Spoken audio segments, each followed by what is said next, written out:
Hey everybody, this is Carol Belling and I'm your instructor for Education 201.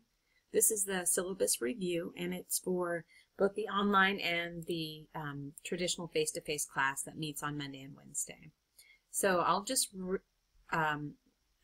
point out the main, highlight the main points of the syllabus. Wow, I can speak. I can. All right, most important stuff. Office hours, Monday and Wednesday, 12:30 to 1:30, so they're right after class, which is convenient. On Mondays, we will have the Education Club right after Education 201. So this class goes, the traditional 201 goes Monday and Wednesdays from 10 to 11:15. Then we'll do Ed Club on Monday from 11:15 to about 12:15, and then my office hours right after that. And on Wednesday, we have Education 201 from 10 to 11:15. And then you have Education 202 from 11:30 to 12:20, and then my office hour right after that. So that's why that is my office hours. So I just sort of stack them in a row for my face-to-face people. And for my online people, I always am available Tuesday nights at 7 on Zoom. I would email me first, though, and make sure I log on, because I might just be working and forget to log on. I work most evenings, so I can meet you on Zoom usually any evening. I especially like to do it after 8, between 8 and 9 o'clock, because my kids are in bed, and a lot of times my students' children are also in bed. So it's a great time to Zoom. If you're not familiar with Zoom, go to www.zoom.us and check it out. It's free, and it enables us to see each other. If you have a camera, I have a camera, and we can share our screen. So it's actually, I think, a better way to do student advising, because you can run your degree evaluation on your MyCWI, and I can watch you on your computer do that. So not only am I able to see and talk to you about it, but you're learning how to navigate the system and all of that. So I think it's a great way to have meetings, and also it enables us to do it at a time when children are sleeping, which is always good. If you have kids, you know what I'm talking about. All right, young kids anyway. So you'll want to read through all of these truly riveting bullets here. So my office is in Aspen Classrooms building, which is right next door to the multi-purpose building where the library is. So it's close to where our classroom is if you're my face-to-face student. Email's better. I say I don't respond on weekends. I actually usually do, but I probably shouldn't say that. Pretty much work 7 days a week during the semester. It's rare that I don't. The co-rec for this class is Education 202, and this class meets the general education competency area, which is social and behavioral ways of knowing.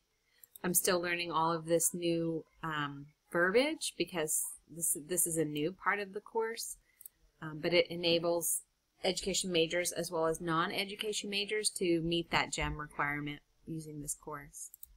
So maybe if you're just interested in the class, interested in teaching, this is a great way to figure it out if maybe you should be a teacher.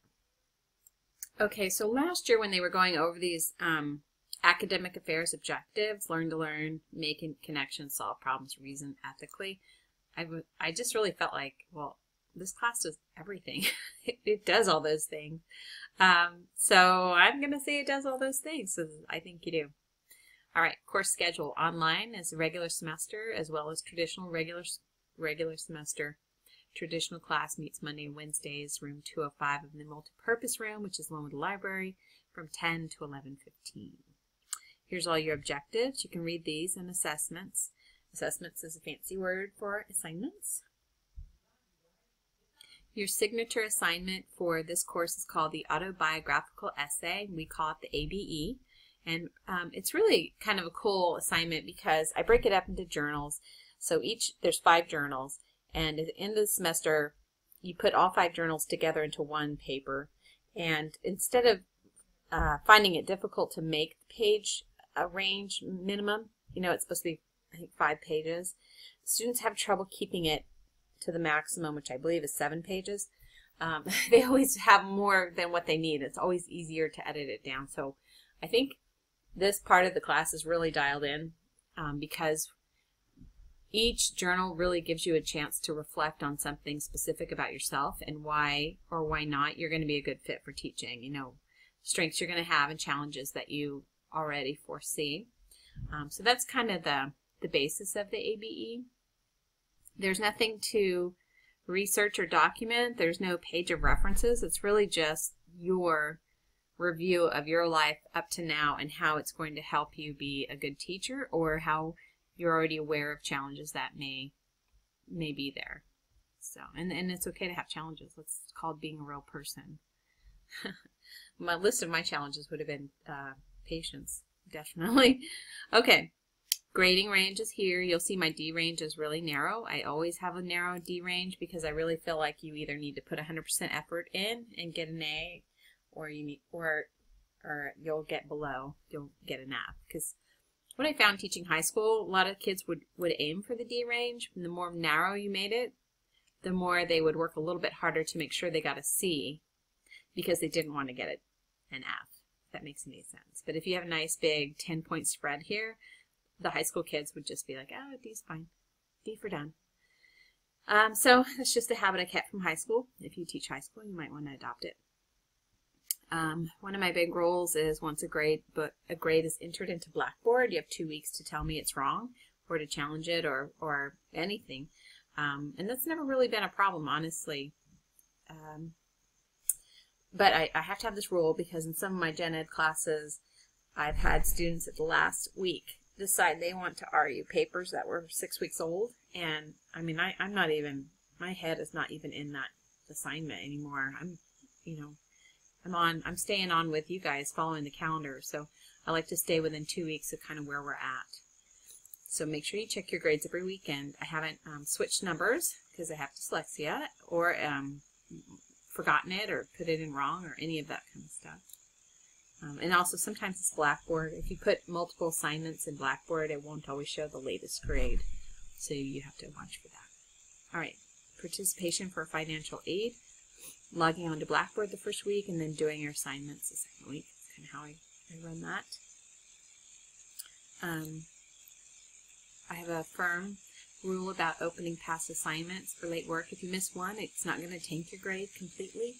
There's lots of assignments. But I can't go back and open them, and I always end up at the end of the semester, the student has a situation, and okay, I'll open it up, and then you have to open it for everybody, and then it's just painful for everyone, because now I've got all these links that are open and things I need to go back in and check, and it's kind of a nightmare. So please just don't ask. If you miss one thing, don't worry about it. Make sure you're organized not to miss the rest. All right, I do have a formal late work makeup policy, which is here if you have a crisis. So read through that so you'll know how to handle that.